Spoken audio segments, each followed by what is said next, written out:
Patuloy na pinag-iingat ng PHIVOLCS sa mga nakatira malapit sa Bulkang Mayon.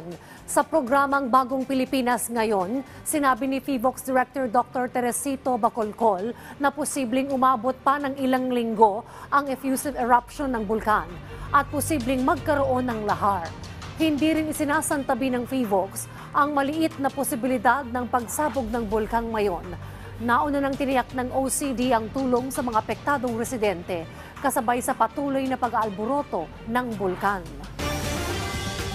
Pwede rin magkaroon ng lahar kapag malakas yung ulan at continuous yung torrential rainfall. And may mga river channels kami na-identify na pwedeng daanan ng lahar. Ito yung karamihan dito nasa southern side ng Mayon Volcano. Kasama nito yung Miisi River, Bonga River, and iba pa. Marami pang rivers na kami na-identify and it's more on the eastern and on the southern side ng